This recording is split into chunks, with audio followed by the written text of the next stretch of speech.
Good morning. Thank you for attending this important press conference about greed and the exploitation of Stony Brook students looking to further their education, dealing with an existing housing crisis at Stony Brook University.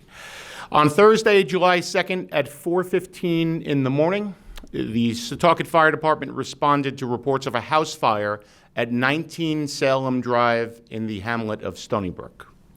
Upon arrival, the firefighters located a fire in the second-floor hallway bathroom.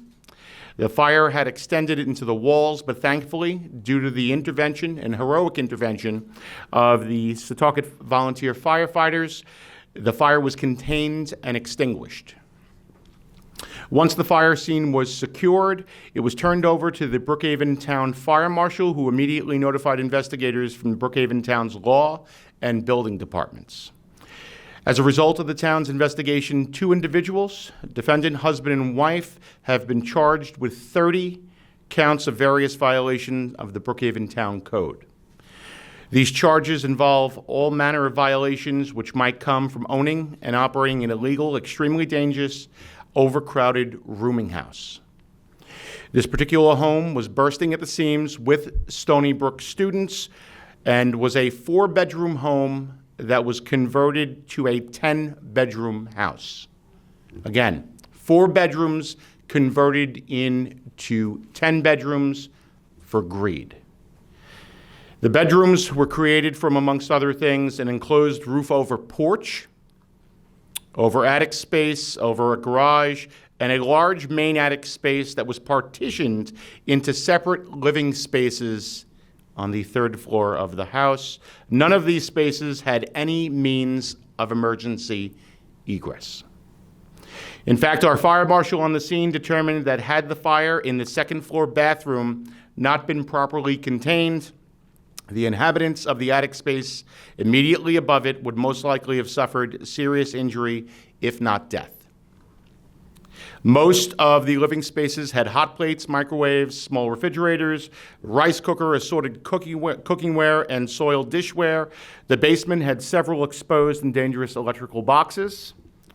These charges range from several counts of missing smoke detectors throughout the house, having illegally keyed door locks throughout the entire home, which caused obvious horrific danger in the event of a life-threatening event. No building permits, certificates of occupancy for the illegal alterations done throughout the house to create what was a potential death trap. Finally, but not surprisingly, the house had no rental registration. Now, what's particularly galling about this case, is somewhat unsurprising, is that the defendant was convicted 1 year ago for not having a valid rental registration on this same exact property. Her brazenness has resulted in many of the charges being charged as second offenses, which greatly enhance the available penalties and also involve, outside of the substantial fines, jail time. These are second offenses, and I'm going to bring up our Senior Assistant Town Attorney, John Rouse, who will be before District Court Judge Patricia Blake tomorrow in Patchogue for the arraignment on all of these charges tomorrow in Patchogue. Thank you, Mr. Supervisor. As the supervisor just explained, on July 2nd, roughly around 4 in the morning, this fire occurred. It occurred in a 2nd floor bathroom. You can see there were some photos of the fire actually, while it was underway, taken by one of the tenants. As the supervisor explained, this was at one point initially a legally permitted 4-bedroom home. It had been converted into 10 bedrooms. We were able to identify 12 tenants.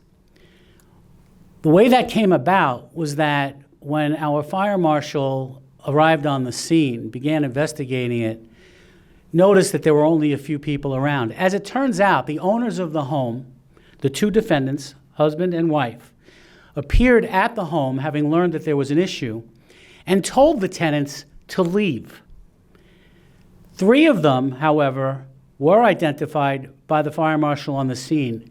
After questioning them, it was determined that there were at least 12, and they were actually in the area roaming the streets waiting for this to pass, at the instruction, we believe, of the homeowners. They returned to the scene. They were identified. They have their name. We have their names. We have their information. That will, of course, all be turned over to the defendants tomorrow at the arraignment. Strikingly, the fact that we have 10 bedrooms and 12 tenants is not shocking enough. There were 18 mattresses in the house. We have a home in the beginning of July, which we know is going to be fully occupied come the beginning of the school year. As the deputy fire marshal on the scene explained to me, had this fire not been contained as quickly as it was, the occupants of the space immediately above it, which was an attic space without egress, would have very likely suffered serious injury, if not death. Now, as the supervisor correctly pointed out at the beginning, this is a case about greed. The amount of money involved here is staggering. We have identified from the folks we've been able to speak to that the landlords were getting between $750 and $950 per person to live in this death trap. And we've identified only 12. So do the math. You're over $10,000 a month just on that. And when we look at the mattresses, it could have been much, much more than that. The wife defendant was a defendant a year ago in July in district court. The town recognized that there was an illegal rental there and appropriately cited her, and she was prosecuted in court. She was convicted and, as a first offender, was given the minimum fine of $2,500, along with the signed promise that she would rectify the situation and get an appropriate rental permit. Well, clearly, she didn't get a rental permit, and there's one very big and obvious reason for that. In order to get a rental permit, you must submit your home to an inspection. And certainly, they didn't want anybody seeing what was going on inside that house. Now, you could see from the photos here, there is one shot of the house from the outside. It's in a nice area, but you would never have guessed what's going on or what had gone on inside that home. And they certainly didn't want town officials in there looking at it. The charges, there are 30, and that's 30 per defendant, 30 to the husband and 30 to the wife. They are as follows: 9 counts which allege lack of smoke detectors, 9 counts alleging rooms throughout the house that had illegally key-locked doors, 8 counts alleging no certificates of occupancy for various issues that had occurred within the house, 2 counts alleging lack of building permits relating to the attic and porch space conversions, 1 count alleging no rental permit, and 1 count alleging that the defendants were illegally operating a rooming house. The penalties are and will be, in this case, severe. When you calculate out all of the charges, and for anyone who's interested, after the press conference, I have a matrix which I can go into further detail per charge, per count, the penalties involved. But as to the wife defendant who has a prior conviction, as a second offense, the penalties are enhanced. She faces maximum fines of $256,000 and 90 days in the Suffolk County Jail. The husband defendant, because he was not part of the first case, faces maximum fines of $180,000, as well as 90 days in the Suffolk County Jail. I can tell you it is exceedingly rare that with a town code violation case, people go to jail. But in this case, it is very, very, very much on the table. Now, we as the prosecution don't have the final say in that. The defendants will have attorneys. They will have their thoughts on the matter, and ultimately a court will decide what is appropriate here. But consistent with Supervisor Panico's message of safety and quality of life issues in this town, we're going to be sending a message through this case, which is particularly important at this time of year, when we expect that landlords will continue to try to exploit students desperate for cheap housing. I think beyond that, Is there anything else you'd like to do with the fire marshal or any of our investigators? Sure. Our Chief Fire Marshal, Chris Merman, happens to live in Stony Brook. He can tell you the horrors of these houses, and also as a resident of Stony Brook, the challenges that we face. And we have another resident here who lives in Stony Brook, who is also going to join us at the podium to talk about what is going on. I'll turn it over to Chief Fire Marshal Chris Merman. Thank you, Mr. Supervisor. As Supervisor mentioned, I do live in Stony Brook. I've been a firefighter there for close to 40 years. The Stony Brook, Setauket community is inundated with housing, illegal housing. The town has moved with great lengths to get them legal, but there are a lot of houses similar to this in the Stony Brook, Setauket area. And the tragedy, the potential tragedy this points out is just incredible. For both the residents, a lot of them are coming from foreign countries, out of state. They're coming here for the first time, and they're being put into situations where the living conditions are less than stellar. A few years ago, I was involved with a case as a firefighter. It was discovered where small, almost cell-like occupancies were in a basement in Stony Brook, which the town took legal action against. So this is across the board, something that's happening throughout the community, and it is because of the close proximity to Stony Brook University. The issue for firefighters is the increased hazards. The houses are being changed. They're not the typical layout of a single-family dwelling. Now they're being broken up into multiple rooms. Where people are living everywhere in the house. Where there used to be a living room, now it's a bedroom, attic space, basement. Firefighters are being put at further risk to save lives and to put out the fire. So the town is taking great steps. This is a significant move. I know that Mr. Rouse had put on the table there regarding jail time. This is absolutely something that needs to be considered in this situation and in future situations, because it's plainly greed that's driving this. Thank you. All right, thank you, Chief. We're going to call up a resident from the west side of Stony Brook University, from Elm Road, which is off of Stony Brook Road, and that is Michael P. Kelly, who actively works to buy up these houses and get owner-occupied residents into these houses. But those people who are engaging in this illegal industry far outbid what is a rational price on this housing, even in this market, because they know of the potential pecuniary gain for themselves in their practices. Mr. Kelly?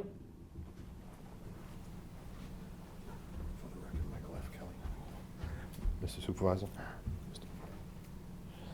Thank you, Mr. Supervisor, Deputy Supervisor, Commissioner. So the safety concerns that were pointed out and that we all can see with this fire is an absolute tragedy waiting to happen, and can't say enough good things about the fire marshals, local fire department, the town trying to take action for this. Safety is paramount. What happens, though, is the short supply that we have in housing stock is the pricing is driven up when a home comes up for sale. So, for instance, in our neighborhood, we have some elderly people, they pass away, it's natural. When that home comes up for sale, it goes on to the market, and investors from wherever come, and they see the opportunity, as Mr. Rouse pointed out, $10,000 a month buys a lot of house, right? So all of a sudden, our first-time home buyers, our young people that we're trying to keep, that we educate here, that we want to keep on the island, they can't compete with pricing to that level. So next thing you know, that house becomes another potential death trap as described here. So it's urgent that you guys are working the way you are, and I can't say thank you enough to protect our citizens. But what I find is these investors become my competition because I can't compete to purchase a house. So next thing you know, a lot of our housing stock, our inventory is old, right? We're 50, 60, 70-year-old homes that need improvements. If you can price it right, you can buy it, you can make those improvements, and you can sell it to a young couple who's looking for a nice neighborhood. And that neighborhood feel, we're losing. And we're losing it because investors come into our neighborhoods and overrun them with not young families trying to grow up, but death traps that are more focused on greed than neighborhood. And it's unfortunate, but with the help of the supervisor, deputy supervisor, fire marshal, the guys in the fire marshal's office, all these things can come and take control over these outliers because it's really unfortunate. I get on investors, you know, they need, there's a purpose for that, and there should be a fine balance of owner-occupied and rental properties, but when it comes to legal rentals, I should say, when it comes to this type of competition and this type of greed, it's just unruly, and I appreciate you guys taking action. Thank you, sir. Thank you, Mr. Kelly. And finally, when we stood in this very room months ago and the town board increased the fines, the severity of fines, we said that we were going to break the business model of the slumlord. Every single member of this town board is committed to that cause, is committed to fair housing, and committed to upholding the law. We have one code for everyone in the town of Brookhaven, and a person who's been influential from Brookhaven's South Shore, who can talk about breaking the business model and turning a new day in the town of Brookhaven, is Councilman Neil Foley, who also serves as the deputy supervisor of this town. Thank you, Supervisor. Good morning. Obviously, the main theme here is we are taking this extremely serious.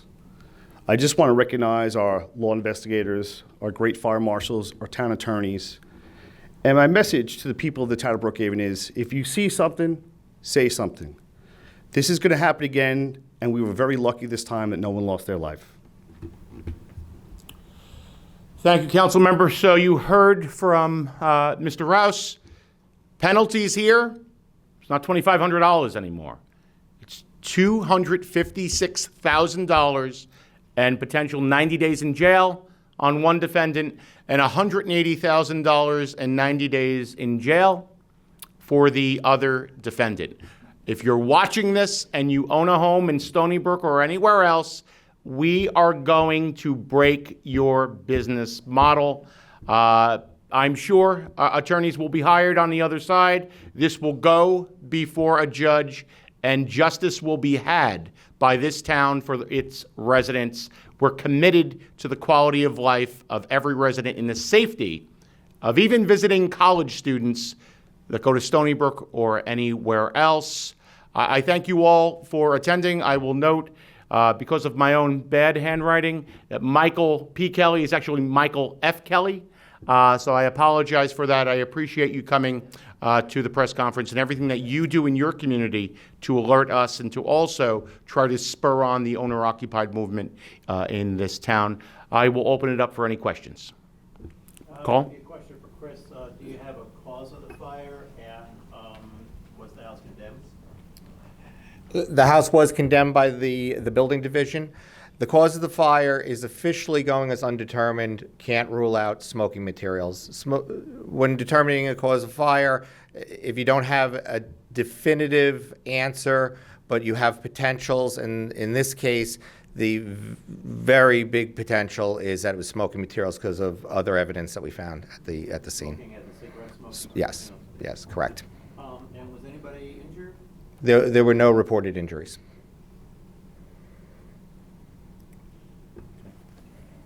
Matthew? Did the couple ever live at the house? Did they live at the house? How long have they owned the house? Did they just buy it to sell out to college kids, or was it a home that they turned into this at some point? Well, it was certainly a home that they turned into it. Do we know if the home was ever owner-occupied by the defendant, husband and wife? We don't know for certain whether it was ever occupied by them. When they appeared on the scene, they initially claimed to live there. And then when we looked at their identification, we saw that they lived within a couple of miles of the premises. And then they told our investigators that they had actually been there painting a room. That didn't work out for them. But that they ultimately hoped to move into the home. It was built in 1994. At that time, it was a lawfully permitted four-bedroom.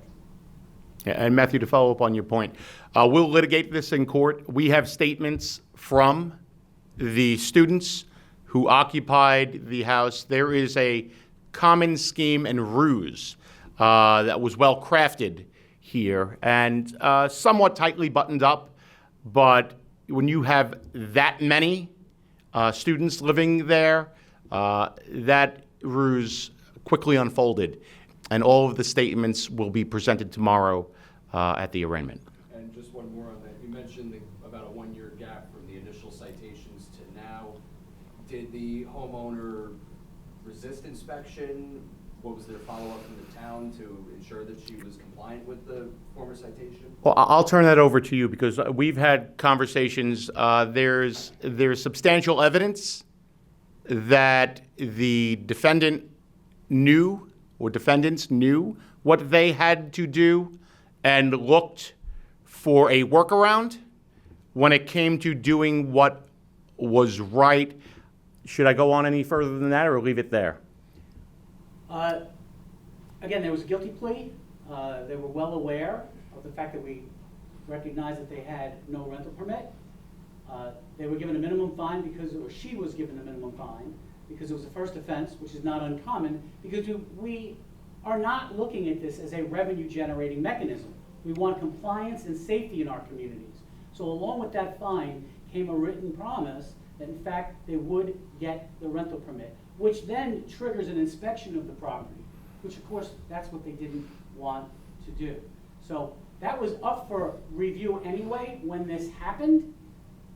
Fortunately, when it did happen, no one died. But it was up for review. They were within the 1 year, and then this happened. And imagine sleeping in a third-story attic with no egress.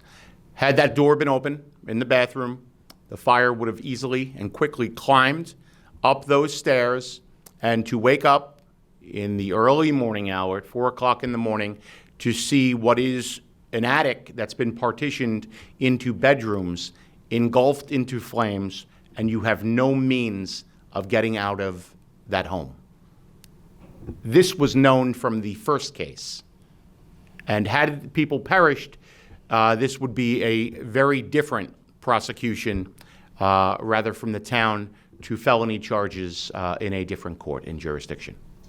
In the back? Yes, I mean, could you just say, for lack of a better term, in simple terms, like when you have all this splitting up and all these people living here, what does it do to the electrical system? Like, does it obviously make it work harder? Could that have caused a fire? You know, the plumbing system, could that have caused something? What does something like this do to a house with all these people living in it? And it could have been much worse if this was smoking, but could it have been an electrical fire? Does it put a lot of pressure on that, if that question makes sense?